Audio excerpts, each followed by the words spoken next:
காஞ்ச மிளகாய், கொஞ்சோண்டு தனியா, பூண்டு, சின்னதாக ஒரு வெங்காயம், ஒரு நெல்லிக்காய் சைஸில் புளி, பருப்பு கொஞ்சம் கரெக்டாக ஒரு 2 டேபிள் ஸ்பூன் அளவு எடுத்துருக்கேன். சுண்டைக்காய். ஓகேவா? கொஞ்சமாக கேஸ் ஆன் பண்ணிவிட்டு கொஞ்சம் ஆயில் விட்டுக்கிறேன். பருப்பு ஆட் பண்ணிக்கோங்க. பருப்பை நல்லா கொஞ்சம் கலர் மாற அளவுக்கு வறுத்து எடுத்துக்கோங்க.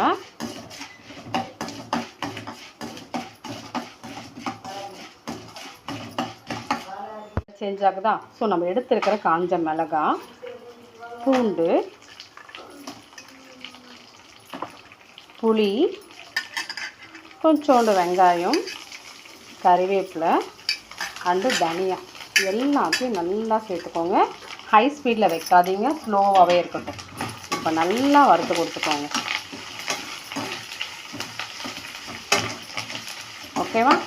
இந்த மாதிரி நல்லா ஸ்லோவாகவே இருந்து பொன்னிறமாக நம்ம பொரிச்சு எடுத்துருவோம். நல்லா இவங்கள கலர் சேஞ்ச் ஆகிருக்கா?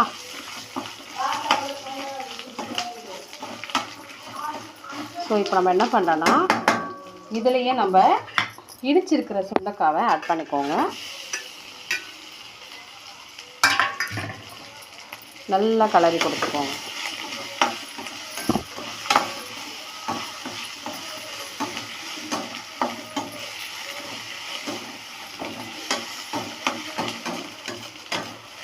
நல்லா கலர் சேஞ்ச் ஆகட்டும். அப்புறமா கொஞ்சம் ஆற விட்டுட்டு நம்ம அரைச்சிடலாம். இப்போது கொஞ்சமாக நம்ம கல்லுப்பு ஆட் பண்ணிக்கலாம்.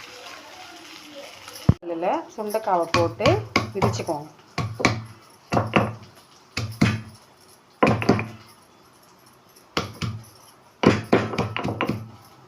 கொஞ்சமாக ஆயில் விட்டுட்டேன்னா கொஞ்சம் இடித்த சுண்டைக்காவை ஆட் பண்ணிக்கோங்க.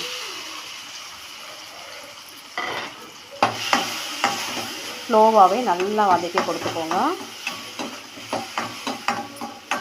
கொஞ்சம் மிளகாவோடு சேர்த்துக்கிறோம், கொஞ்சம் இதில் சேர்த்துக்கிறோம். ஓகேவா? கொஞ்சம் டேஸ்ட்டு கொஞ்சம் நல்லாயிருக்கும், அதுக்காக. நல்லா நமக்கு ஆயிலில் வதங்குதா? ஸோ இந்த மாதிரி கொஞ்சம் நல்லா சுண்டைக்காவை, இடித்த சுண்டைக்காவை இப்படி நல்லா வதக்கி எடுத்துக்கோங்க. இன்னும் கொஞ்சம் கலர் சேஞ்ச் ஆகட்டும். அப்புறம் நம்ம அந்த பிளேட்டில் மூவிங் பண்ணிக்கலாம். நல்லா வறுபட்டுச்சு. ஸோ கேஸ் ஆஃப் பண்ணிவிடுங்க. சரிதா? ஸோ சூப்பராக நல்லா வறுபட்டுடுச்சு. வதக்கினதையும் இப்போ நம்ம ரெண்டாவதாக சுண்டைக்காவை செப்பரேட்டாக வதக்கினத அவங்களையும் சேர்த்து மிக்ஸி ஜாரில் நல்லா அரைச்சி எடுத்துருவோம். ஜாரில் காஞ்ச மிளகாய் எல்லாத்தையும் சேர்த்து நல்லா நைஸாக அரைச்சி, உப்பு நம்ம இதிலேயே போட்டிருக்கோம். இப்போ நல்லா இவங்களை அரைச்சி எடுத்துடும். இப்போ நம்ம நல்லா குறைக்குன்னு அரைச்சி தந்துடுவோமா?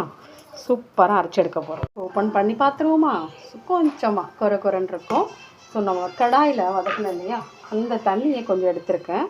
கொஞ்சம் சேர்த்து மறுபடியும் 2-3 சுற்றி எடுத்துருவோம். பார்த்துருவோமா? டன் டன் டன் டன். ஸோ இந்த மாதிரி இன்னும் கொஞ்சம் நைஸாக அரைச்சி எடுத்துருவோம். ஓகேவா? உப்பு மட்டும் பார்த்துக்கலாம். உப்பு கம்மியாக இருக்குது, பண்ணிடலாம். மறுபடியும் 2-3 சுற்றி எடுத்துட்டா சுண்டைக்காய் துவையல் ரெடி. துவையல் ரெடி.